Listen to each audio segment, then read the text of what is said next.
Good afternoon. I'm Dennis Galucki. Welcome to the 584th Imagine Greater Buffalo program and our 205th YouTube Imagine Buffalo production hosted by downtown's cultural treasure, the Buffalo and Erie County Public Library. Thanks for joining us today. This program is created by the Center for the Study of Art, Architecture, History, and Nature, or C-SAAHN, as I like to pronounce the acronym, and ImagineLifelongLearning.com. Now, before we get started, just a little housekeeping. Everyone watching will be muted and your video turned off. If you have a question or comment, please type it into the chat box and we'll go through the questions at the end of the presentation as time allows. We are recording this program so you can watch it again later on the Central Library's Facebook page and YouTube channel. And please, we certainly hope you share the link with others. Now, today we are switching things up a little bit with the introductions. I am pleased to welcome back to the Buffalo and Erie County Public Library's interim director, Dorinda Darden, who will be making the and introducing our featured speaker. So with that, Dorinda, please take it away. Thank you very much, Dennis. And congratulations on the new fall season of Imagine Buffalo programs. And hello to the Imagine Buffalo viewers who are online with us this afternoon. I am so pleased you are joining the library for this behind-the-scenes look of some of the highlights happening in the Central Library's Special Collections Department. I am pleased to welcome Susan Buttaccio, the manager of the Special Collections Department of the Buffalo and Erie County Public Library, which is housed in the Grosvenor room at the Central Library. Susan began her career at the New York Public Library in 2006, following the completion of her MLS from the University of Buffalo School of Library and Information Sciences. She joined our library in 2018, initially serving as a children's services librarian before taking on roles as cataloger and digital resources librarian for the Grosvenor room. She has been the manager of the special collections since 2022. Recently, Susan contributed to the International Federation of Library Associations 2023 Metropolitan Libraries Learning Circle and presented findings at their annual conference in Buenos Aires, Argentina. Here at home, Susan is an active member of the Preservation and Community Health Information Access Committees of the West New York Library Resources Council, and is a member of the recently established Erie County Historical Commission. I need to apologize because I have another meeting and will need to leave this program in a few minutes, but I will be sure to stream the recording after it is posted on the library's YouTube channel tomorrow. Welcome, Susan. Can you start us off by telling us what the Grosvenor Room is and what Special Collections means? Absolutely. Thank you so much, Dorinda, for that lovely introduction. And I just wanted to express for a moment how grateful I am, and I know the rest of the team at the Buffalo and Erie County Public Library is, to have Dorinda Darden as our interim director. She is just a wonderful person to work with, and we have so much faith and confidence in where we're going with her as our interim leader. And I'm going to share my screen so I can give you our kind of an overview of the Grosvenor Room, so you can learn a little bit about what we do there and how you can interact with our collections. So as Dorinda said, the Grosvenor Room is the library's special collections department, and we are named for this gentleman here with the pompadour and the frilly collar. His name was Seth Grosvenor, and he actually lived in Buffalo in 1812. He came here to run a dry goods store, which had been started by his brother. In 1813, he and several other citizens tried to defend Buffalo against the invading British, who were coming to burn the town down after the Americans had gone into Canada and done something very similar. He had a cannon and he fired it off once or twice. And then the third time he went to fire it, they blew the bottom out of the cannon. And that was the end of the defense of Buffalo. Afterwards, Seth Grosvenor a lot of the rest of the community, fled to near Clarence to the Harris Tavern, which was run by Captain Asa Pitt Harris. And he actually caught the eye of Seth Grosvenor's fiance, whose name was Mary Merrill. And instead of marrying our hero Seth, she married Captain Pitts. Seth moved to New York City, continued to be a merchant, and when he died, a very wealthy man, he bequeathed money to the city of Buffalo to start a reference library, which was called the Grosvenor Library. Here is a picture of the Grosvenor Library. It's the one right here with the big round turret. On the other side is the Buffalo Public Library, which started as the Young Men's Association in 1836, and it was a subscription library, meaning you would pay money to be able to check items out.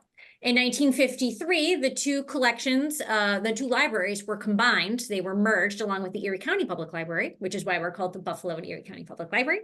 And the collections were merged physically in the Central Library, which was built in 1964 and just celebrated its 60th anniversary. So the core of the two special collection of our special collections is from these predecessor libraries. So we've been collecting since 1836, and we have about 5 collections that we focus on. That is rare books, genealogy, local history, maps, and music. Most of the collection is non-circulating, except much of our music collection does circulate. We have scores and vinyl records, which you can check out. And actually, if you request them, they can be sent to your local library to be accessed. Other services that we provide. I just wanted to give a rundown of our basic services. We are open 7 days a week. Whenever the Central Library is open, we are open and ready for business. In the past, we've had to charge for our services, but luckily, as we went fine-free, we were also able to go fee-free. So there is a lot of remote research that we can do for you. As you'll see here, we do obituaries, city directory, and article lookups if you're doing your family's history or you're doing a local history project and you'd like to look up old family members, where they used to live, or articles about them. You can just fill out a form from our website, and as you'll see, if this decides to work, we have a form where you can fill out a request for that. You don't even have to speak with us. We will email you any questions we have. And then if we find what you are looking for, we will send it to you as a PDF at no charge. We also have ongoing exhibits, which we change out a few times a year. Our current exhibits right now are What Does It All Mean? Exploring the Dictionary. And you'll see a picture I hope the screens aren't flipped, to the right of our dictionary exhibit, which features the 1755 Samuel Johnson 2-volume Dictionary of the English Language, as well as the first edition Noah Webster American Dictionary. Noah Webster is the guy responsible for taking the U out of color and other Americanization of English words. We're also currently doing an exhibit on the Buffalo and the Erie Canal, an enduring legacy. We've had partnered with the Buffalo Harbor Museum for a few 3D items to put on exhibit, as well as the story of the Erie Canal from our own collection. So this includes sheet music that was published about the canal, rare book items that tell about the building of the canal, as well as maps and other information about Buffalo during, the 200 years since the canal has been complete. We also always have an extensive education and training effort. Our genealogist, Rhonda Hoffman, is always available to assist and loves to train people on the different techniques and resources that you can use in order to discover your family history. And we have many presentations throughout the years by professional and community historians, especially if they like to use our collections in their research. We love to inspire people to come to the library, come to the Grosvenor Room to explore their own projects and hopefully these events will inspire you to come in. I'll just show you very quickly. We do have a blog, and on our events page, it'll tell you all the amazing programs we have coming.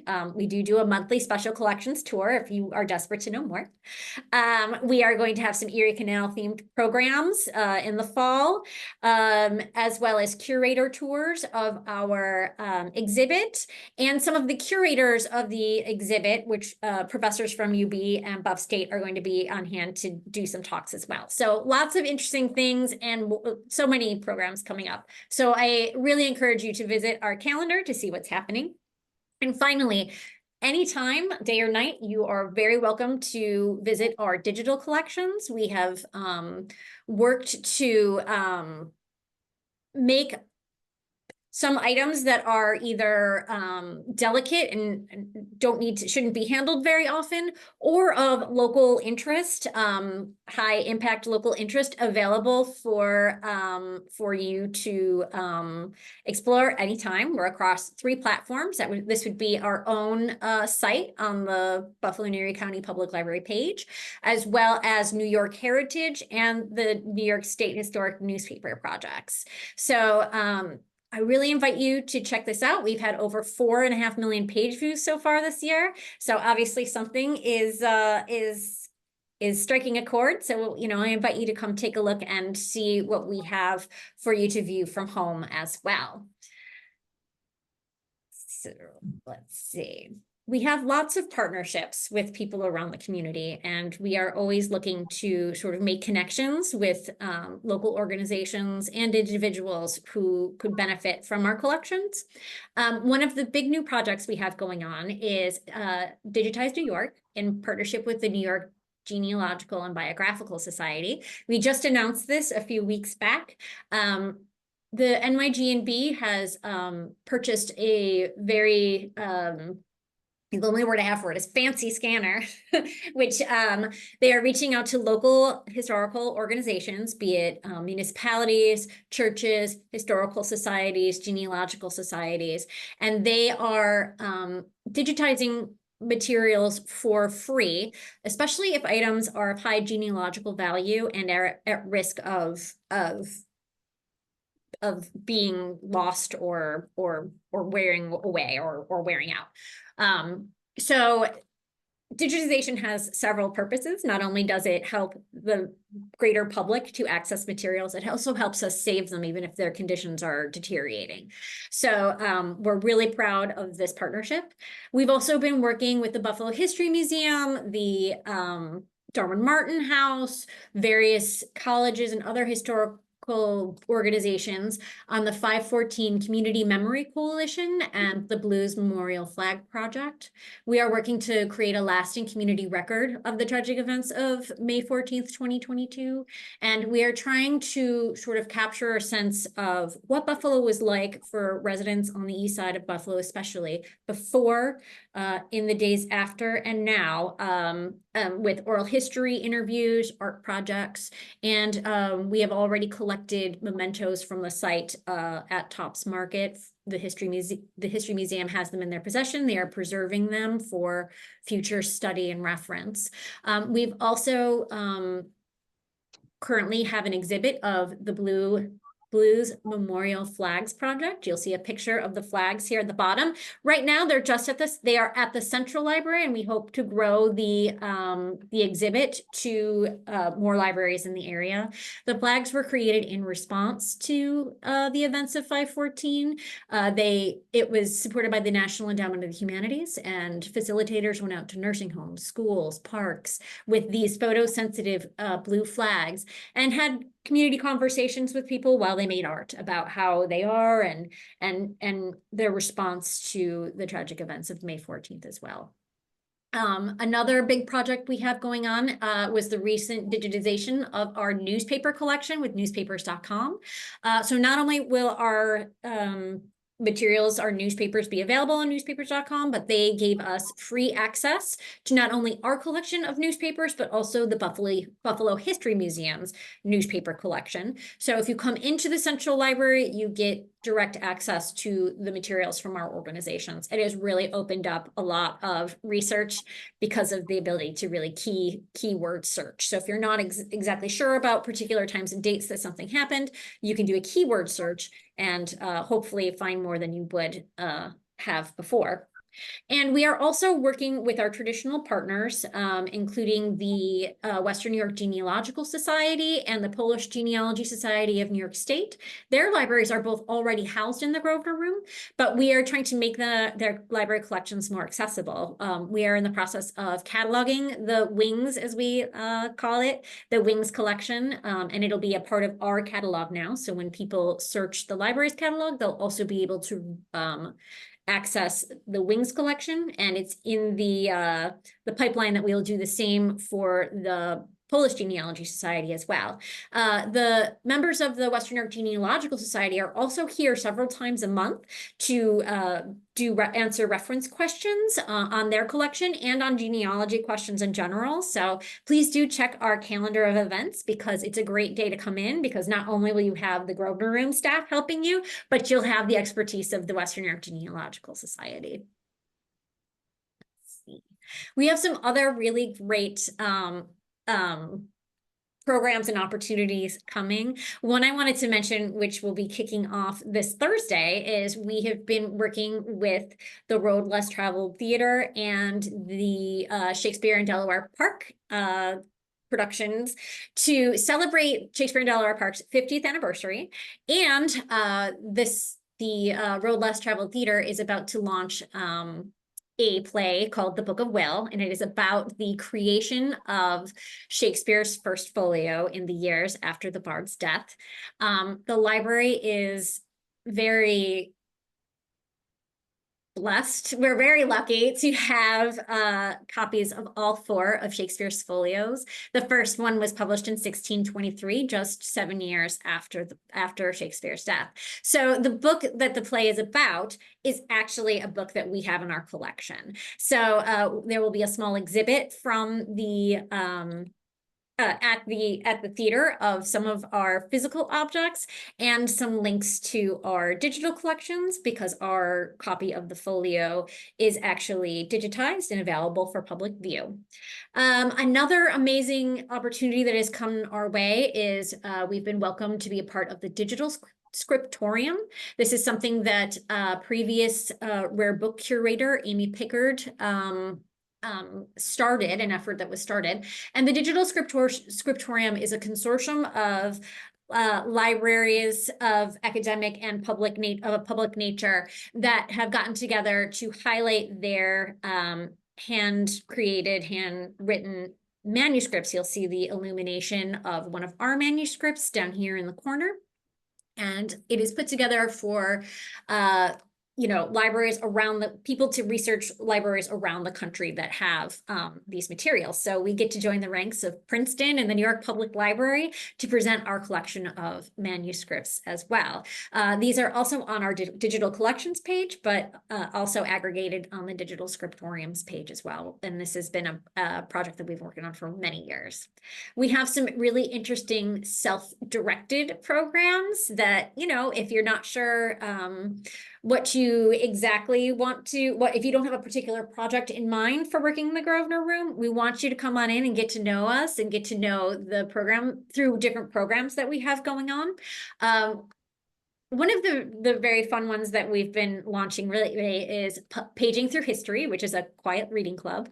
And it's a really, really relaxed, informal time where we invite you to bring in a book that's your own, or you can read something in the Grosvenor Rooms collection or from the library stacks. As I mentioned before, we've been collecting since 1836 and even before. So a lot of the materials in our stacks are of a historic and historical nature. So take the opportunity to come into the Grosvenor Room, which is located on the first floor of the Central Library, and read what you like. We'll have an hour of quiet reading, and then at the end we'll have some snacks not in the Grosvenor room. We go out front, and then we have an opportunity to talk about what books we're reading and just kind of get people together that are interested in the Grosvenor room and our historical collections. Another way of visiting us and using our materials is by using our vinyl record listening station, which we have recently reestablished. We had listening stations many years ago, but we have just restarted them within the last year or two. We know that people love listening to vinyl records. It's really something that has kind of made a comeback. We have a great vinyl record collection, which is growing for the first time since 1989. We actually stopped purchasing records in 1989, but now with the Spin It Forward campaign, we're asking people to either donate money or popular music that was published after 1989, so we can modernize our record collection. It's been a pretty successful program so far, and now you can come to the Grosvenor room, even if you don't have a record player, and listen to music. You need to wear headphones, but it's a good time. So whether you want to listen to the old Michael Jackson Thriller record, which, you know, came out in 1983, and our copy is from 1983, or explore the Righteous Babe collection, which was recently donated by Ani DeFranco and her team, you know, you can have, it's all there for your listening pleasure. We have a few things in the works, which we are really excited about. Especially when it comes to personal archiving and digitization. So the idea of personal archiving is that you can take your family memories and either digitize them or house them in a way that will protect them for future generations. So we will be setting up a memory lab here in the Grosvenor room that will involve getting scanners, both a flatbed scanner, which is the traditional one where you open the top and you put the item down and then you close the top, and also an overhead scanner, which will allow you to digitize family scrapbooks or recipe cards or things that are in tight bindings. It's a way that it is a way for you to sort of compensate for the curve of the book, or if you can't open it up all the way, for individuals to scan their family memories. We are also going to be bringing in a conversion station, which will help you take your your family's videos or 8mm film or other formats and modernize them into files that you can access on your computer today. We will help you figure out how to do that, and we'll talk to you about how you may want to preserve the materials that you're bringing in while we're at it, because you know you do want to try to save your hard copy items as much as possible, and it can be done. And in the future, we will be bringing on a mobile digitization program. So we also want to take it on the road and hopefully go to local libraries and other organizations that are interested in helping people to capture their family's precious memories. We're also gearing up to celebrate the I can't even say it. The semi-quincentennial, which is America's 250th birthday anniversary. And we'll be doing this in partnership with the Erie County Historical Commission. So we have lots of fun things going on, and we just want to make the public aware that we are open and we are happy to welcome people. Even if you're not sure what you want to research, we can get you started with learning about the history of the city or looking up your family in local resources. I know personally myself, when I started in the Grosvenor room, I never thought I would find any evidence of my family because, you know, they were just regular people that had regular jobs. They weren't captains of industry or anything. But after you know, a few years here and sort of practicing on myself, I have found out more information about my family than I ever knew. I found out that my great uncle was one of the first German Americans to get a pilot's license in the United States in the 1920s. I found out that my great great grandfather was a Buffalo cop in the a police officer in the 1890s, and my family had no idea. So sometimes it does take time, but if you start looking, you never know what you're going to find in our collections. And so I just want to leave you with the feeling that we are your library nerds. We've been here since 1836. And even if you just want to come and nerd out, we're here for you. So thank you for listening. If you have any questions, I'd be more than happy to answer them. And thank you so much for listening. Susan, that was wonderful. The library is evolving, throughout the country to meet the needs of its constituents. I'm just wondering who are your constituents? Who do you see coming through the door? Are they students researching papers? Are they individuals doing, as you just mentioned, this latter thing, searching out their family histories? And also this whole digital idea is fascinating, that you're providing a new service. I doubt if many people in the region are aware that it is. So how do we get the word out on that new one? So there's a few questions in there, but you see where I'm going with this. How do we Absolutely help people understand what you're up to these days? For sure. So now, again, the memory lab isn't set up yet. It's coming, hopefully by the end of fall. So I don't have it for you tomorrow. It's a coming soon. But so who's coming in our doors?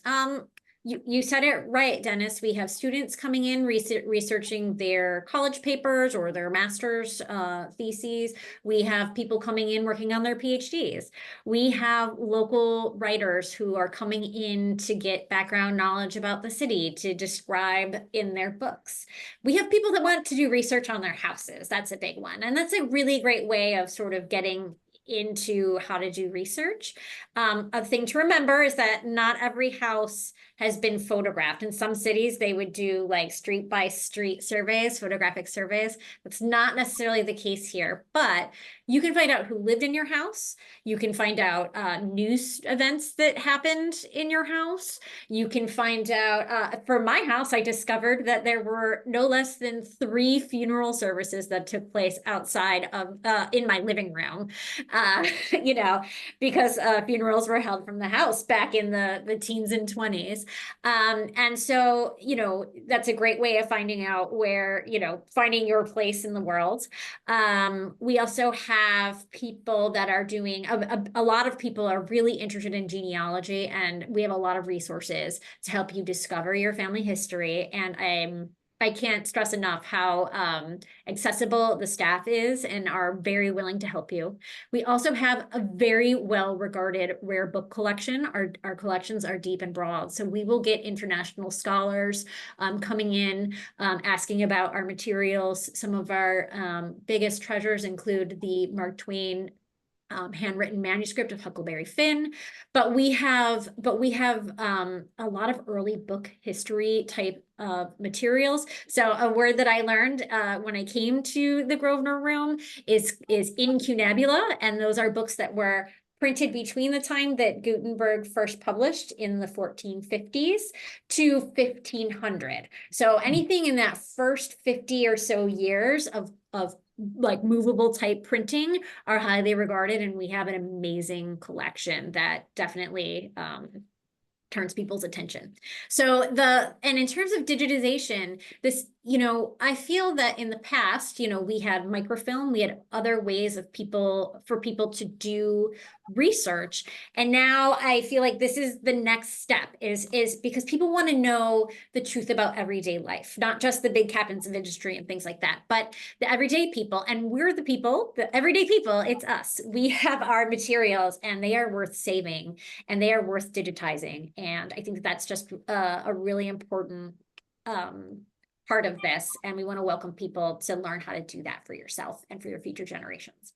Well, Susan, thank you. That goes into it in great depth. Hazen, do we have any questions from our viewing audience? I've got them. Thanks, Susan, by the way, for your enthusiasm and giving such a thorough explanation about what goes on in the Grosvenor room and with special collections. I am curious, Susan, what are your favorite things in special collections and why? My favorite things in special collections. Oh boy. They all just left my head. No, actually, one of my favorite things are the Sanborn fire insurance maps. So those were published in Buffalo. They're some of our oldest really detailed maps, and they were published so that literally insurance companies could get a sense of a building and what was surrounding it, so they could insure it for, so they could decide what to charge to insure the buildings. So when you open, and they would update the maps as buildings rose and fell, they would update the maps and they would send the librarians little like paste overs, and the librarians would paste over different sections as buildings, you know, changed ownership or were built and neighborhoods were developed. And it's just a really fascinating way of tracking history and seeing the businesses that were around. I find it really endlessly fascinating. It's deeply nerdy, but I really like it. They are also available online through our databases page. We have some access to them online, and you can just figure out some really interesting information. So I'm going to say that's one of my favorite things in the Grosvenor room. When it comes to the rare book room, oh, there's so much. Oh, my favorite is in the James Fraser Gluck collection, which is a collection of manuscripts. And James Fraser Gluck was the person responsible for getting us the Mark Twain manuscript. We have a Charlotte Bronte letter that was written by Charlotte after the death of her siblings. And she kind of is writing about how lonely it is in her house. We also have manuscripts written by Louisa May Alcott and some other amazing women writers and actually writers from all over the world. Those are two of my very favorite things. Wow. Joy, anything else at your end?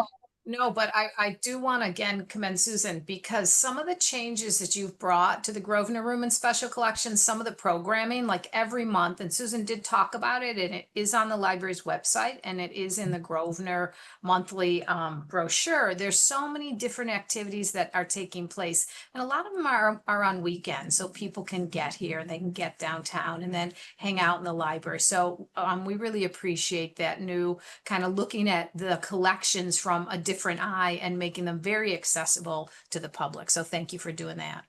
And Susan, maybe you mentioned it, but you oversee the exhibit room. And what's the current exhibit that's Yes. available now?